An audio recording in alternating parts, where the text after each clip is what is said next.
Yo, sinema kita balik lagi bareng gue di channel yang paling gercep ngebahas alur cerita film. Sebuah film yang berjudul Karate Kid Legend akan menceritakan persilangan dua dunia, di mana seorang pemuda dari Tiongkok bernama Li Fong pindah ke New York dan harus berhadapan dengan jagoan karate lokal.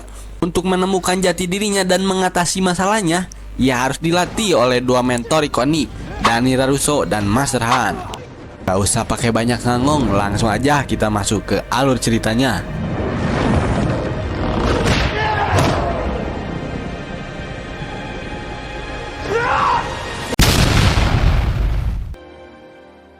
Cerita dibuka dengan kilas balik dari film Karate Kid 2 tahun 1986. Danny LaRusso sedang berada di Okinawa bersama gurunya, Keisuke Miyagi. Daniel bertanya soal sejarah karate aliran Miyagi, dan Miyagi pun menceritakan tentang leluhurnya. Simpo Miyagi, ia adalah seorang nelayan yang gemar mabuk, dan dalam salah satu pelayarannya, ia tanpa sengaja terdampar di Tiongkok. Di sana, ia disambut oleh keluarga ahli kungfu Han. Simpo pun belajar kungfu, dan saat kembali ke Okinawa, ia menggabungkan keduanya menjadi karate aliran Miyagi. Filosofinya, kungfu dan karate ini ibarat dua cabang berbeda yang tumbuh dari satu pohon yang sama, menyatukan takdir keluarga Han dan keluarga Miyagi. Oke. Lompat ke masa kini di Beijing, kita bertemu dengan sang legenda Master Han yang mengelola sebuah sekolah kungfu. Diam-diam, Master Han melatih seorang murid bernama Li Fong. Ibunya Li sangat melarangnya belajar bela diri, apalagi setelah Li terlibat perkelahian yang membuatnya marah besar. Ketika sang ibu datang mencari Li, Master Han mencoba mengulur waktu, tapi usahanya gagal. Sang ibu menitipkan pesan untuk Li yang sedang menguping. Mereka akan pindah ke New York karena ia mendapat pekerjaan baru di sebuah rumah sakit. Tentu saja Li kaget dan tidak setuju, tapi ia tak punya pilihan lain. Pada akhirnya Li pun memutuskan untuk ikut ke New York. Xiaoli, there will be so many other things for you in New York. Why are you speaking in English, Mom? New city, new language. And you can leave all this stuff here. Setibanya di New York, Li jelas merasa tidak betah. Di kamar barunya, ia memajang foto bersama mendiang kakaknya, menunjukkan rasa rindu yang bercampur penyesalan. Nah, pada malam itu, Li berniat pergi keluar untuk membeli pizza. Dan di sanalah ia pertama kali bertemu dengan seorang gadis ramah bernama Mia. Ternyata, restoran pizza itu adalah milik ayah Mia, Victor. Keesokan harinya, Li pergi ke sekolah barunya untuk yang pertama kali. Saat hendak pulang dari sekolah, Li bertemu lagi dengan Mia dan baru menyadari bahwa mereka satu sekolah. Li pun jalan bersama Mia untuk membantu Mia membeli kebutuhan toko pizzanya. Ketika berjalan bersama, perhatian Li tertuju pada sebuah sasana bela diri bernama Demolition. Mia langsung memperingatkan Li untuk tidak mendekati tempat itu. Ternyata sasana itu adalah markas dari petarung jagoan yang arogan bernama Connor, juara bertahan turnamen karate sekaligus mantan pacar Mia. Ketika bos sasana Oshi menyindir bahwa Mia sudah punya pacar baru, Connor langsung terbakar cemburu.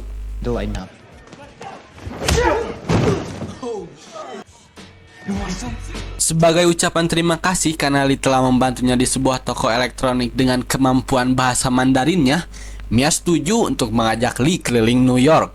Namun kencan mereka berakhir sial. Motor Mia mogok memaksa mereka naik kereta. Sialnya lagi, Connor dan gengnya berada di gerbong yang sama. Who's your friend? Hi, Lee. Connor, don't start. Okay, Connor, you can keep walking now. This has been really fun, but we're gonna go. Melihat Mia diganggu, Li mencoba membela, namun ia justru berakhir babak belur.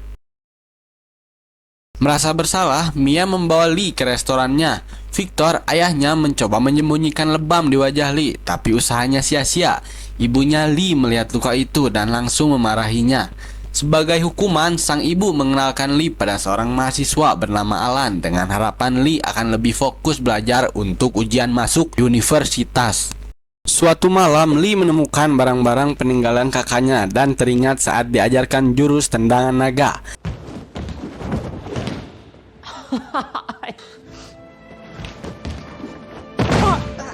Keesokan harinya di sekolah, Li diganggu lagi oleh Connor.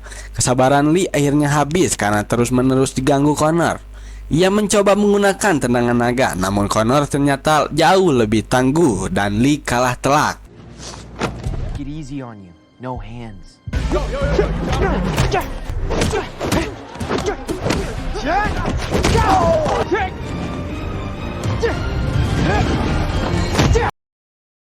Malam harinya saat Lee hendak pergi ke toko Mia, ia melihat motor Mia yang mogok dan berinisiatif memperbaikinya. Tiba-tiba anak buah Ozzy datang untuk menagih hutang pada Victor. Melihat Victor diintimidasi, jiwa pendekar Lee terpanggil. Tanpa pikir panjang, ia langsung menghajar para preman itu.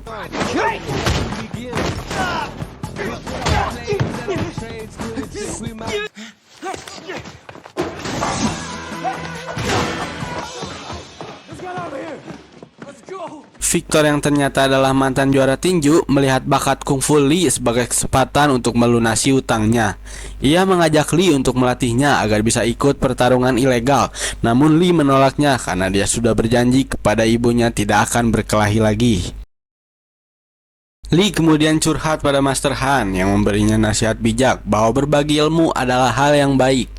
Nasihat inilah yang akhirnya meyakinkan Lee untuk membantu Victor. Latihan pun dimulai. Awalnya Mia marah saat mengetahui rencana mereka, tapi Lee berhasil meyakinkan bahwa semua akan baik-baik saja. Heard ya. Good. Lower. Wrong side. Around. Horse stance. Squat. Don't bend. Suatu malam, Lee melihat ibunya bersedih sambil mengenang almarhum kakaknya.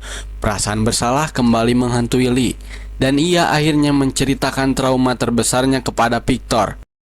Suatu malam, mereka dikeroyok oleh sekelompok pemuda yang tidak terima kalah tanding. Ketika salah satu pengeroyok mengeluarkan pisau, Lee hanya bisa membeku ketakutan dan kakaknya tewas di depan matanya. Tibalah hari pertarungan ilegal. Lawan Victor ternyata adalah anak buah Ozzy. Awalnya Victor mendominasi, tapi Ozzy menyuruh anak buahnya bermain curang. Victor pun terkapar tak sadarkan diri.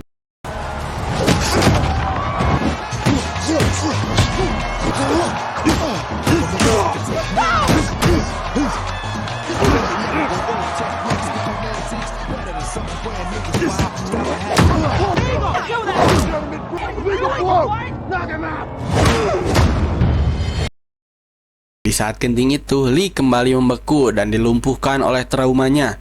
Sialnya bagi Lee, dokter yang merawat Victor di rumah sakit adalah ibunya sendiri. Bisa ditebak, Lee kena marah habis-habisan. Kejadian ini membuatnya sangat membenci bela diri.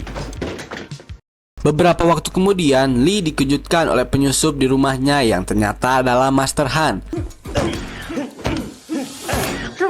Now you see me, huh? Setelah mendengar apa yang terjadi, Master Han mengajak Lee menjenguk Victor.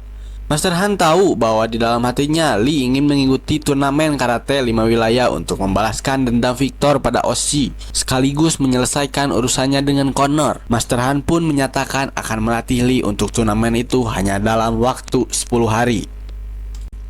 Disinilah momen epik dimulai.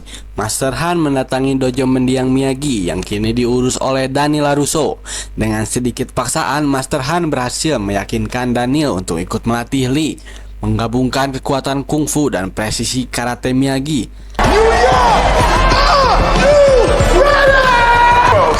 Lee Fong versus Buddha Stevens.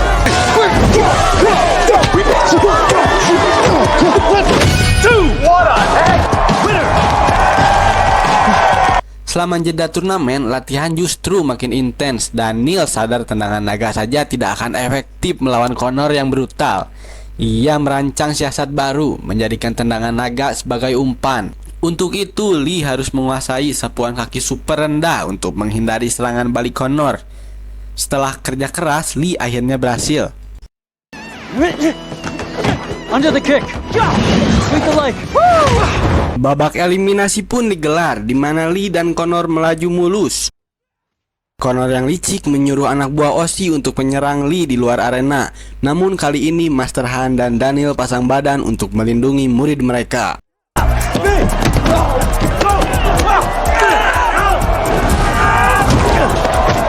Menjelang final, partai puncak pun tiba. Master Han berhasil meyakinkan ibunya Lee untuk memberi restunya, melepaskan beban berat dari pundak Lee.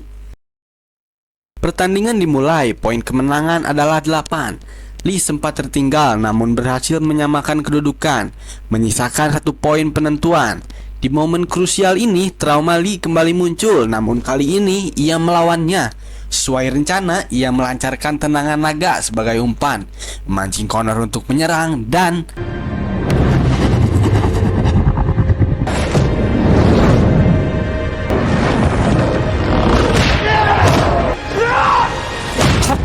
Lee mendaratkan serangan balasan yang telak dan meraih poin kemenangan. Oke. Tidak terima, Conor mencoba menyerang Lee dari belakang, tapi Lee sudah siap dan dengan satu gerakan ia membuat Conor terkapar dan mengakui kekalahan.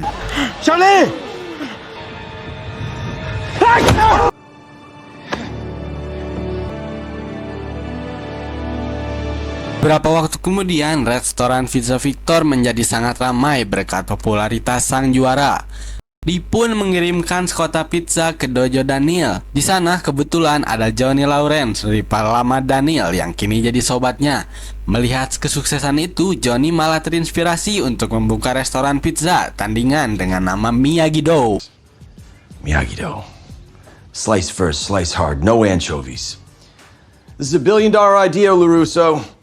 Dan film pun berakhir dengan adegan itu. Gimana guys? Gokil banget kan akhirannya? Penyatuan dua aliran kungfu dan karate benar-benar jadi kekuatan yang tak terkalahkan. Dan perjuangan Lee ngelawan trauma sekaligus ngehajar si Conor benar-benar klimaks yang memuaskan. Seperti biasa, kalau kalian suka sama alur cerita yang gue bawain hari ini, jangan lupa buat tekan tombol like. Dan buat yang baru nemu channel ini, langsung aja di subscribe biar gak ketinggalan rangkuman film-film seru lainnya. Plus nyalain juga lonceng notifikasinya biar jadi yang pertama kalau ada video baru. Oke deh, segitu dulu untuk hari ini. Sampai jumpa di film berikutnya.